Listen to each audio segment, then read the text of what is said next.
What is happening, bitches? It is Josh. That is not my normal intro. I told you last time I'm not going to be doing my normal intro again because I'm tired of doing it. But you guys can't figure out what my name is or what my gamer tag is. At this point in time, you just aren't trying, you aren't paying attention, and there's no hope for you in society. So, maybe there is a little bit of hope, but not right at the moment. But whatever. Anyways, I got new commentary for you today, and I want to say this, the kind of purpose. I know you guys have probably been seeing the way my channel's been going, which kind of getting a little political, and I hate being political and shit, but the thing I hate more about being political is being punished for stuff that I haven't done. So I feel like I need to at least put forth an effort to try and educate people as to what really is happening in society around this country and all that stuff. So that's why I've been doing what I've been doing. But that whole thing that I've been doing is actually what the genesis is of this video. And what this video means, if you can't tell by the title, is I'm going to tell you what is the most dangerous thing in the world today. The absolute most dangerous thing there is.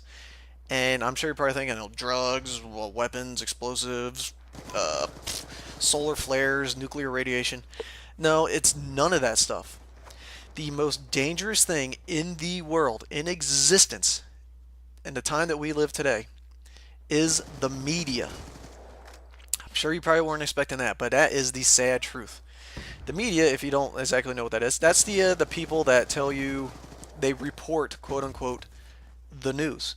And it used to be way back in time when the media was first kind of starting, when everyone used to have to read a newspaper, even when back when TV started happening, but and up until maybe the early 90s or whatever, the media, what they actually used to do is they used to tell you the facts. Like, say, a school bus full of 36 kids went flying off a cliff today.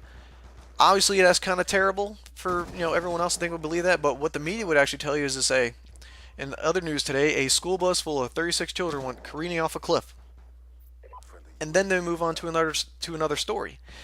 What has kind of happened? It is happened to the situation. Excuse me. Is that is gone from that to the media going and saying a school bus full of 36 children went careening off a cliff today, and that is terrible.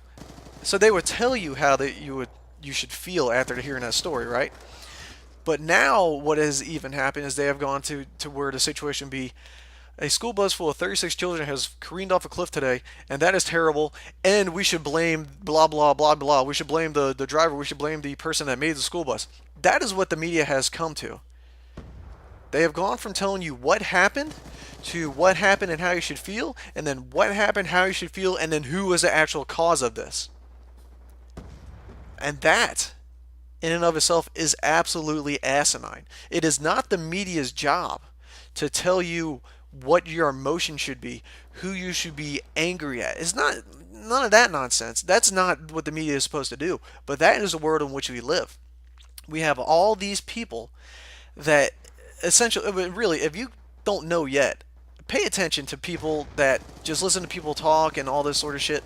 But the vast majority of people are mindless sheeps that are incapable of thinking for themselves. So they are exactly what the media wants, because the media can feed them whatever information they want to feed them. They can tell them whatever emotion that they should be feeling, and that is what happens. And really, when it comes to the media, there's nothing really in between anymore. You either have very conservative media or very liberal media. And the liberal media can argue all the time as much as say, well, there's more conservative media, they have more stations. There is a vast majority more liberal media out there than there is conservative. And if you don't know what between liberal and conservative, to put it in layman's terms, like smaller government, and they want to be able to keep their own shit that they own. Liberals want big government, and they want to take stuff from other people and give it to people that essentially don't want to improve their station in life. And that pisses you off, well, oh fucking well, that is exactly what it is. If you think otherwise, then you're wrong. That's exactly what it is. But the vast majority of the media is liberal, and they want to push, and they really want to twist and turn your emotions to make you feel a certain way. And what that is making is that happens so people that hear the liberal media get pissed off at conservative media, and conservative media is always having to feel like they're having to defend themselves. And it's sad all the way around. None of that should happen. It should just be, there should be no opinions. It should just be facts. Yet we have all these people, and they get tons and tons of money. We get this fucking asshole Piers Morgan that gets no one in his own country fucking likes his ass. He comes over to America and he's supposed to be telling us how we're supposed to be feeling about situations. That's bullshit. And he gets paid millions of dollars to try and sway people's opinions. That should not be the way it happens. That is dangerous. People should think on their own and make their own conclusions. So what you have to do is, if you want to know the real deal on a story, you have to go to the very far left news organization, read their version, then go to the very far right, read their version, and then try and kind of combine them together and get the actual facts of what happened in the middle. That is all we can do because it is stacked against us and it keeps getting worse. Don't even watch the news on TV. Go look it up online and try and put all the pieces together. It is terrible. This is the absolute worst thing that can happen to society. And you should be able to hear a news story and make your own decision. Like when 9/11 happened, you should be able to hear that terrorists hijacked planes and flew them into the Twin Towers, and that should piss you off. They shouldn't be saying terrorists hijacked planes and flew them into the Twin Towers, and you should be angry. No, no, no. See, that is wrong. As a person, you are capable of intelligent thought. You should be able to create your own opinion and not go by the opinion of anybody else. And that is why the media is so dangerous, because they want to tell you how you should think and how you should believe. Don't believe everything you hear, guys. Look it up yourself. All right. Thanks for watching.